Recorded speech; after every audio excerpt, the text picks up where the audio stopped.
Welcome to Fashion Reverie Talks. I am Cicily Daniels. I am Tijana Ibrahimovic. Fashion Reverie takes you from the front lines of fashion to the front row. All of Fashion Reverie Talks segments are based on published content found on fashionreverie.com. So remember, if you want more information on the segments, go to fashionreverie.com. So in this episode, we chat with noted wedding planner Gigi McDowell about her wedding planning app, Fetefully, and we have a roundtable discussion about New York International Bridal Week, Spring 2023 season. And we start every episode with our fashion news. And our news segments are based on the fashion news alerts found on fashionreverie.com. All right, let's jump into the current events in fashion. Let's start with you, Tijana. And we unfortunately need to talk about the passing away of iconic fashion photographer, Patrick de Marchelier. Yes, sad news indeed for the fashion industry and for those that always admired and worked with the legendary photographer Patrick de Marchelier.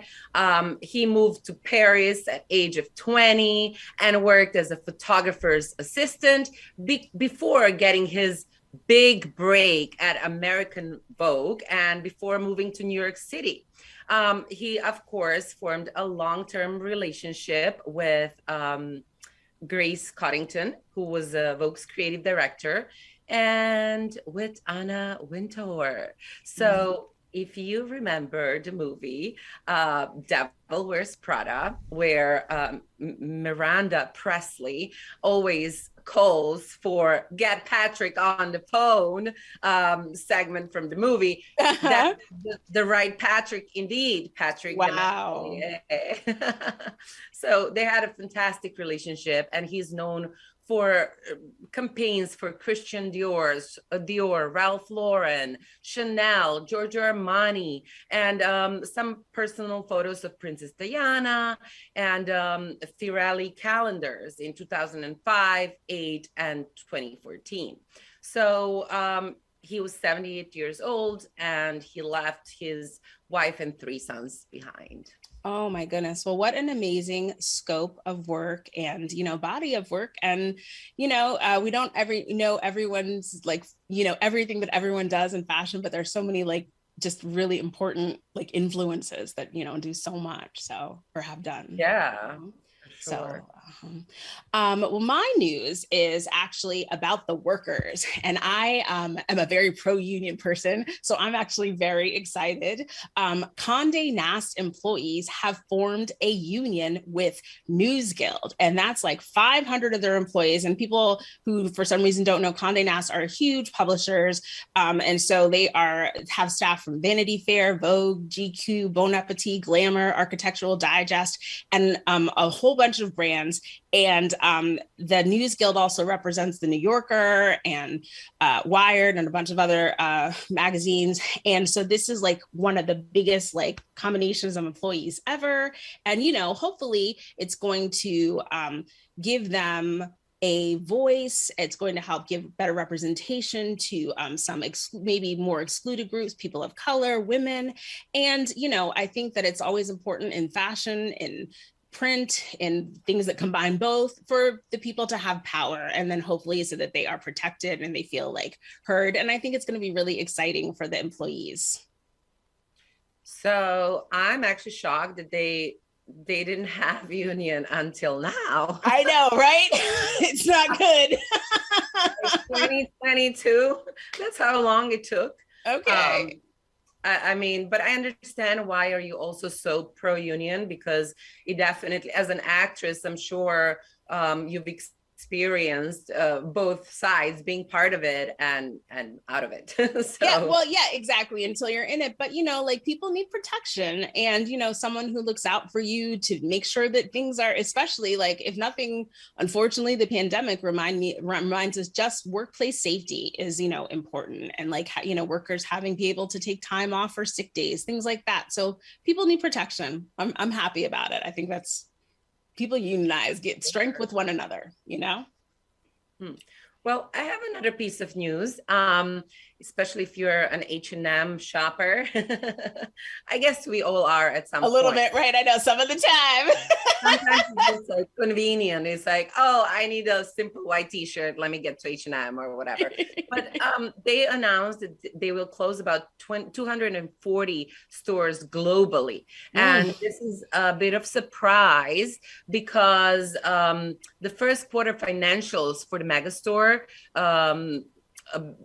were substantial. So it's interesting, but it looks like that the store closure of 240 will be sort of reinvented with 95 new stores in so-called growth market. So we'll see where that is, because they will close the established markets, but open 95 new stores in the growth markets. So we shall see what happens. But they had to shut 185 stores because of the Russian-Ukrainian conflict. So Russia was H&M's sixth largest market, and it accounted for about 4% of its sales. Wow. Well, I mean, obviously, that is affecting a lot of businesses. And, you know, I do feel like it's so hard to remember, but, you know, there was a time when H&M wasn't everywhere anyway. And so, you know, like they have a huge global reach. And even with that number of stores closing and then like reopening or changing, I still feel like they're still, still have it's such a fast fashion that they're like ubiquitous with fast fashion, you know. Yeah. And a little effort of sustainability on their part sometimes too. So, we'll see what the new stores are. Exactly. Yeah. So, that is it for our fashion news for this week. But if you want more information, I know y'all know where to go. fashionreverie.com. Well, I am thrilled to be able to bring our next guest to the show. We are thrilled to have wedding planner Gigi McDowell here. And this is a perfect week. You know, we're talking about Bridal Fashion Week. And we are pleased to be able to talk to an innovator who basically made a solution so that people can get what they need when they are trying to plan their wedding or large event. And I'm excited to bring forward Gigi McDowell, who is the founder or owner of Fetefully. Welcome, Gigi. We're so excited to have you. Thank you. Thank you for having me. Now, tell me, you have a very unique story about how you got into wedding planning, and I think it's fascinating. So please give me the full rundown. Yes. So it actually started when I was about 5 years old. I found Brides Magazine somehow, and I got my mom's credit card and I was subscribed to Brides Magazine. And the thing is, I would get them mailed to my grandma's house because that's where I would go after school every day. And so every day after school, I was just flipping through these Brides magazines. I made notes in them. And then maybe a few months later, my mom is looking at her credit card bill and she's like, oh my gosh, I got these fraud charges. Someone's subscribed to this magazine. And I'm sitting there and I'm like, no, Mom, it's me. They're my magazines. And she's like, oh my gosh, you're 5 years old. Why do you need Brides Magazine? You're not getting married, at least for 20 years. You don't need this. And I was like, no, Mom, I wanted to be a wedding planner. And so as moms do, she supported that dream, did everything she could to help me. And then for my 6th birthday, I had all of my family and friends dressed up in formal attire. They came over to our house. She cleared out the living room. I had a DJ, a caterer, 6s hanging from the ceiling. I had decorated everything, and it was kind of like my mini wedding. And I even wore a white dress. I need to try to find the picture of that. Oh my gosh, what an extraordinary story. So I think that's so amazing that you had such an affinity and love for weddings and plannings and getting to know like all those kind of details even at such a young age. Now today you offer a very special service that you developed out of a lack. Actually, I think a friend of yours was trying to get access to a wedding planner, was having difficulty. There were issues about affordability. And so you came up with your company called Fetefully. Tell me about Fetefully. Yes, so Fetefully started because I had a bride who couldn't afford to pay me. And I was like, there's no need. Of course, I did hers for free because I already loved her. I loved her family. But after just learning more about the market and the planners, what everyone on both sides go through, I was like, there has to be a way to solve these pain points for both sides. So what Fitfully does is we give everyday couples access to these high-end or even your everyday planners who they normally wouldn't be able to afford. And then planners, they get to pick up couples and talk to people in their spare time. So just like we're now used to doing, you can hop on Zoom, talk to a planner who may be Kim Kardashian's planner or Jason Aldean's planner. You get to talk to them through Fitfully for an everyday price. Wow, that's amazing. So, you get to talk to a wedding planner. Tell me a little bit more about the services that you offer. And you said that there are varying price points, and I think that that's obviously always very good for many people, especially during these kind of crazy times financially. So, yeah, tell me about Yes. that. So our services start at $99 and our most expensive package is $1,299. And you can have anything from someone help you pick your centerpieces and your flowers, your linens, everything that you need from tablescapes and invitations, all the way to having someone show up on the day of. And it's not just one person who will show up on the day of. You get a wedding director and an assistant who show up and they cater to your every need, whatever you need that day. They make sure everything just flows perfectly for you so you don't have to be stressed out. Yeah, no, that's amazing. And like you said, there are a lot of details that I am a former bride myself, thankfully, still married, thankfully made it through the wedding. But I know that there are just literally so many details that you might need to consider if you are a bride or if you're planning any type of event. And when I got to know some information earlier about your company, you said you take people's personality into account. So tell Yes. me about that. Tell me about that. Yes. So what we've done is we've gone through and mapped the entire wedding planning process from beginning to end. So every single question you may need to ask a DJ, a caterer, or photographer, we know what those questions are. We know what those points are. But then we've also gone in and just tested with brides with your personality type. What stresses you out? What moments do you enjoy? Do you even care to answer these questions? So everyone goes through the Fitfully process in a way that works for their personality type. So we can say, like, I am what we call a diamond ring bride on Fitfully. And so I am horrible scheduling meetings and answering emails.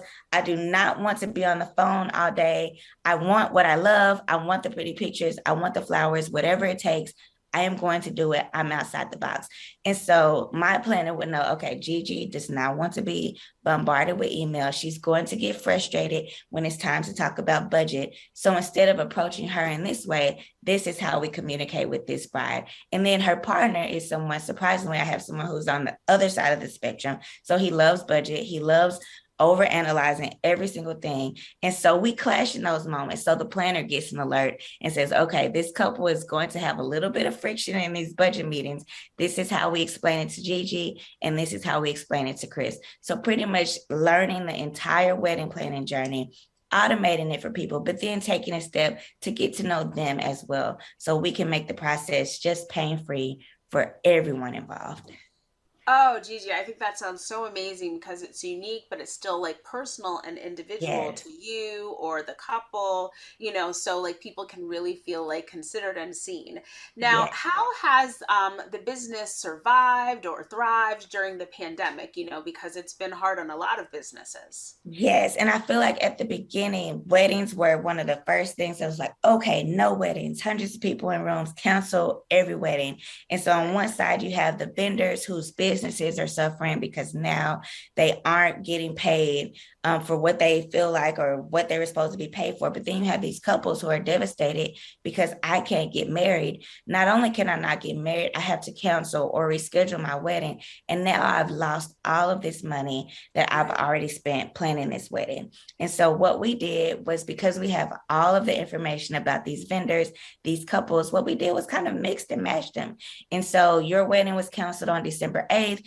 but we have this food here as a caterer. Can we send this to a homeless shelter? Can we do this there? So doing things like that to make sure we're still able to use those products. But then this couple now needs to get married in July of 2022. Who's available on that date? So mixing and matching. But then also because we have so many years of experience with working with all of these vendors, we were able to use that for couples who just felt like, okay, I'm gonna send this email, cancel my wedding, and lose all this money. We were able to step in and say, no, it's okay. We'll help you. We have vendors who are available. We have couples who need these vendor services. So we stepped in that way. And we actually were able to build a big wait list during COVID because so many people needed help counseling or rescheduling their weddings. So COVID was super unfortunate for all of us, but COVID really taught the industry that a service like this is necessary. It's okay to get on and just talk to your planner virtually.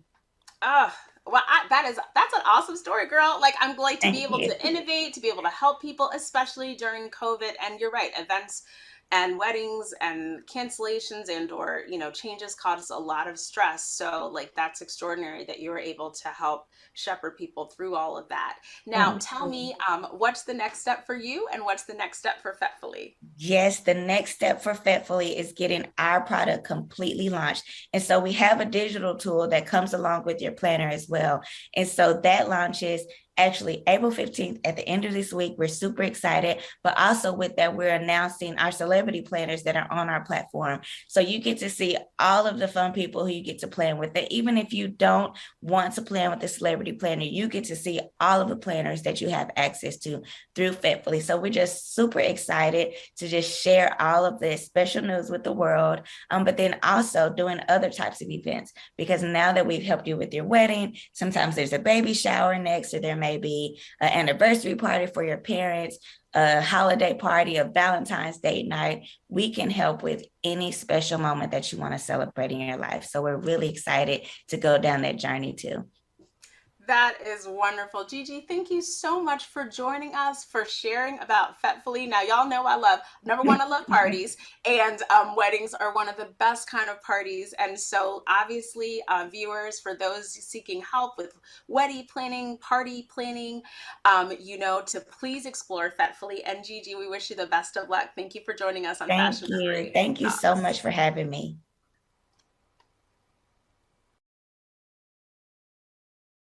So viewers, New York Bridal Week has just wrapped up in New York. We have the latest trends for the brides-to-be. So as they get to planning, I want to welcome our panel for the discussion of International New York Bridal Week here. William Gooch, our editor-in-chief, is here, along with my co-host, Cicily. Hi, William. Hi, Cicily. Hi. Hello. Well, this was a really interesting and somewhat incredible bridal week. We've been dealing with not really being able to have really full fashion weeks, whether they're bridal or New York Fashion Week ready to wear, because of COVID. And this is really the first bridal week that was not mostly virtual. There were a lot of in-house appointments, not a lot of runway shows, but there were some great presentations, great in-house appointments. And as Naeem Khan said at the end of his show, I was there, we are back. That's what he said. And it was a wonderful, it was kind of funny. He walked out at the end of the show and he jumped up and down and said, "We're back." And New York Bridal Week is back. It was a wonderful, wonderful, wonderful experience, seeing friends, colleagues. It was a little bit like a homecoming. In fact, one bridal editor saw me at a show on Tuesday and said to me, "God, Gooch, I was wondering, who am I going to see this season? Who can I expect to see?" And she said, "I'm seeing people I want to see," and I happen to be one of them. So I felt special. So it was a really, really, really wonderful bridal week. Not quite back to what it once was, but in essence, it was a reunion. It was wonderful, wonderful collections. A good time was had by all. Oh, that is so nice. I love that. And so it seems that there is a little bit of a shift. Brides change their styles and expectations for weddings post-COVID. So it looks like they're going for more simpler styles, and not all the weddings are necessarily church weddings. They're either in the gardens or just in City Hall, more of like a city girl weddings. So this shift was most noticeable in Sasha and Bobby's spring 2023 bridal collection, where they used more organic, simpler designs, something that reflects the newfound sense of calm and tranquility. So I think what brought actually a lot of excitement to this show was Ken Downing. I actually really enjoy him hosting events, in this case, this fashion show. He's a chief brand officer of the luxury collections e-commerce at Hearst, Harper's Bazaar, LUSA, Town and Country, Esquire, and just global fashion ambassador. So if he's the right person to sort of intro us into this like a new era of bridal. And there is actually a quote I wanted to share from Bobby that said that their inspiration for this collection is really their muse, their gal. We looked at today's modern woman, her sensibilities, her mindset. Our inspiration is never linear because we are inspired by so many things, but the focus of this collection was appealing to our muse, a woman who is enjoying life and has a post-pandemic focus.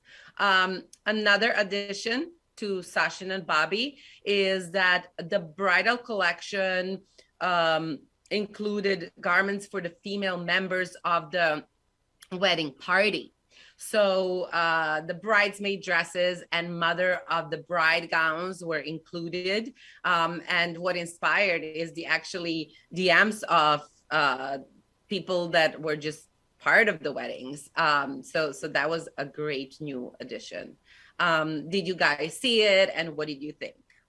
Well, I'm going to pipe in first. I was there. Wonderful show, beautiful show, very sleek, very sophisticated. I got to talk to Sachin and Bobby is a husband and wife team. I can't pronounce their last name because they're South Asian, so I'm not even going to try. I'm just going to keep it as Sachin and Bobby. But Bobby gave me a couple of quotes after the show, and she just really said, we really just wanted to listen and be aware of our consumer, what our consumers' needs were right now. And the collection is extraordinarily, for a bridal collection, affordable. They had pieces that started at $900.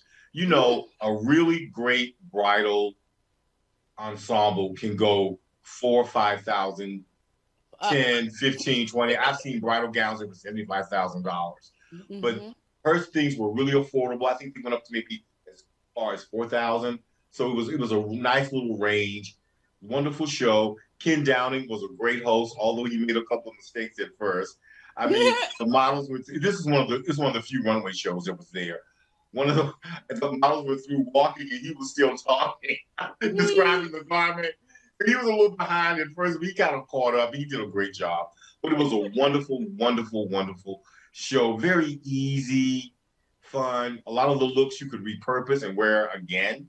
That's what I was just gonna say. I really liked, I don't know if I've seen bridal styled with the hats. I was some of these you could just be wearing on a spring day because you're this white dress is fierce and so am I, and you know what I mean, really just very modern but kind of a very fresh look. And I was yes, I say yes to that for Tuesday.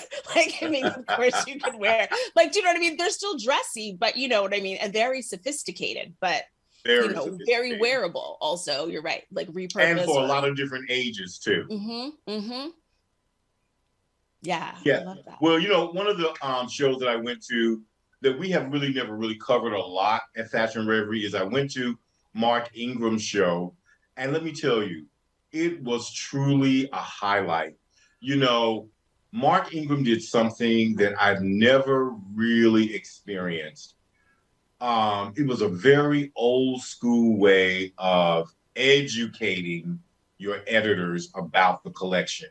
It was inspired by very vintage silhouettes and very vintage bridal shows, inspired by the Dior collection that was in Paris and later in Brooklyn.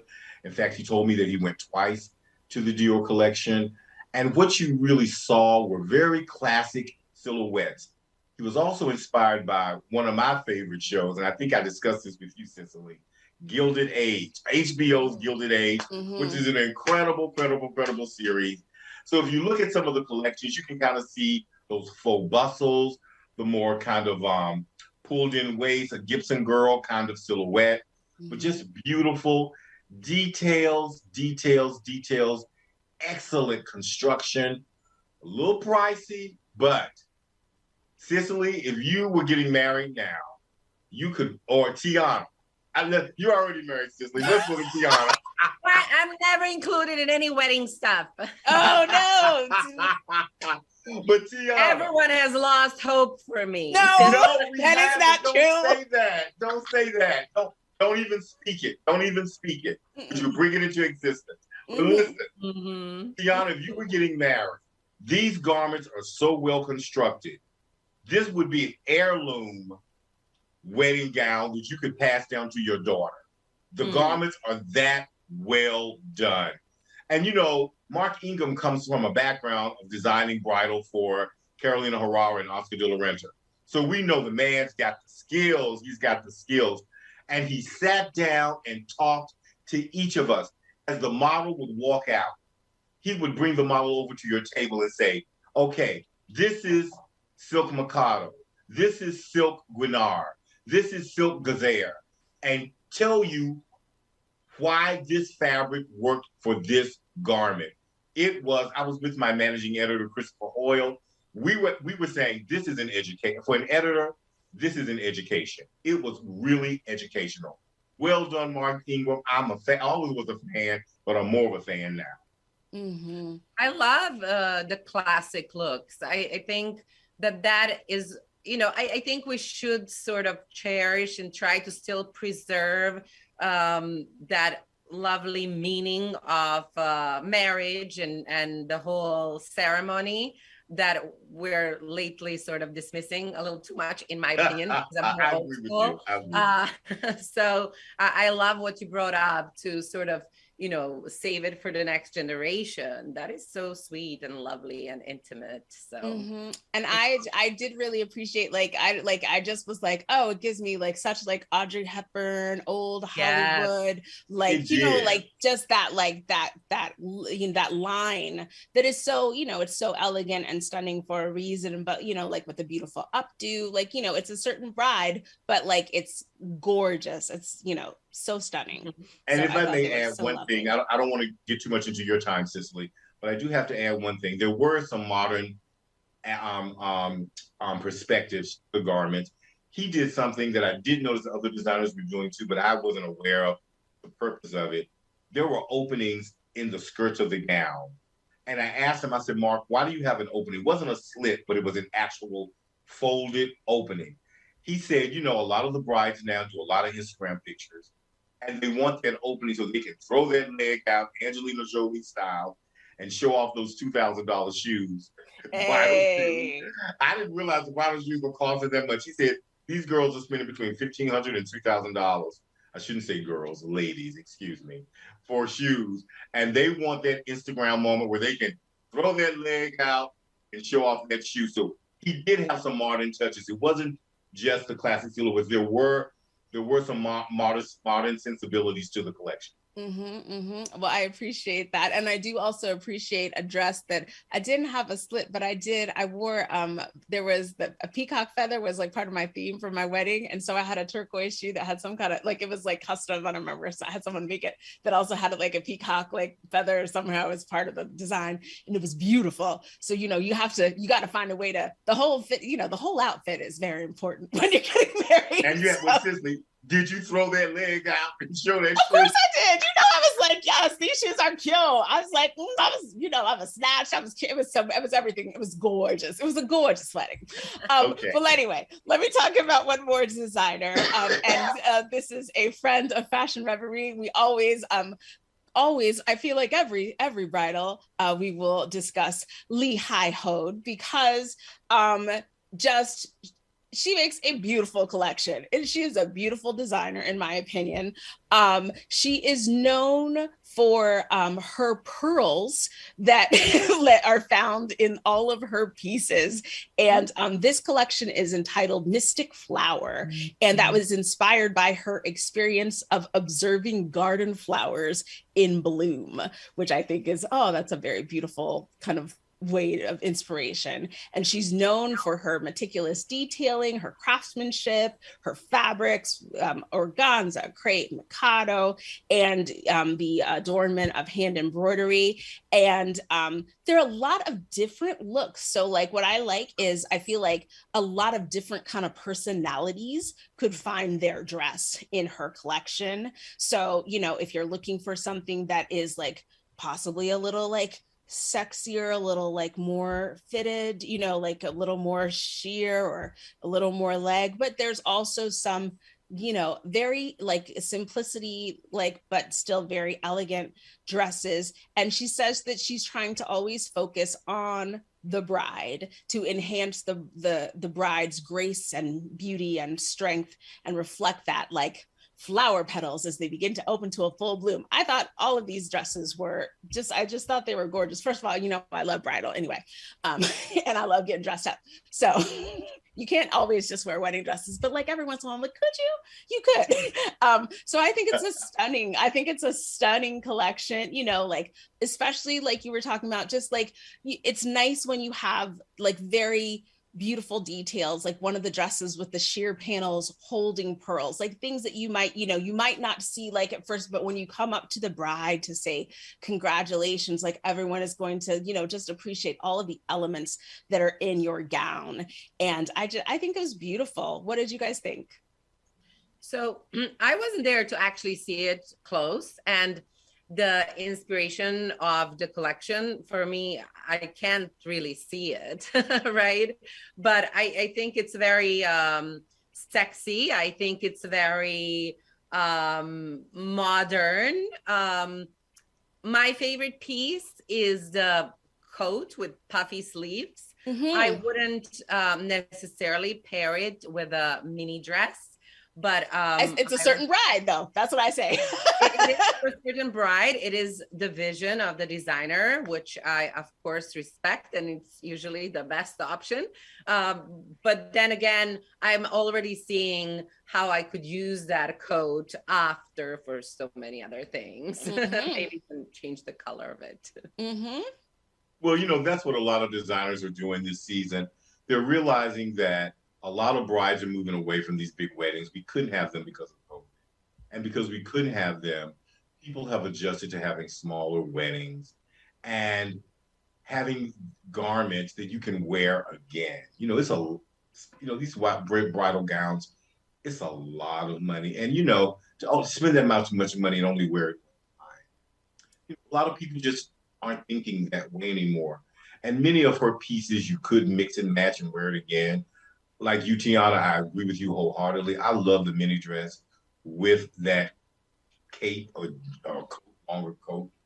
And that's really a mini dress that you could wear to the bridal, Cicely, what do you call it? The bridal rehearsal party? Rehearsal dinner. Yeah, you rehearsal dinner, rehearsal right. dinner. Yeah, or right. If a lot of people, like we had an after party, you might, like at the after party, you also like, if you want both dresses in white, like if you wanted to wear like a full length gown, but then you wanted to be like, after party mini. And what I did notice this season with Lehigh Hode, hope I'm pronouncing her name right, and I saw it with, particularly with Sacha and Bobby, and with Mark Ingram, there were a lot of detachable pieces to the gowns. Mm-hmm. So with the Mark Ingram had a lot of boleros. Lehigh Hode had the coat, because let's be honest with you, it's April 9th in New York City. It does not feel like April 9th. It feels like October. So you actually do need a coat if you're going to get married outside. Right. You would need that coat, Tijana. You would need that coat. It's not always strapless time. Because springtime is not quite springtime, at least this season. Yeah. And so, you know, all these things are the designers thinking about how people actually live. And they're making adjustments for that. So I think it's a beautiful collection. Very, very sexy. You know, you need to be in good shape to wear some of those to look good in those gowns. You know, this is not for somebody who's gained a lot of COVID pounds. Not yet. Yeah. So anyway, that's my point of view. Yes. Well, there are more information about these about Bridal Fashion Week can be found on fashionreverie.com. So, you know, that's always where to go to get all the information. Well, viewers, that's it for this episode of Fashion Reverie Talks. We would like to thank our guests, wedding planner Gigi McDowell and fashionreverie.com editor-in-chief William Gooch. For information on these and other stories, go to fashionreverie.com. Thanks for watching, and we'll see you next time.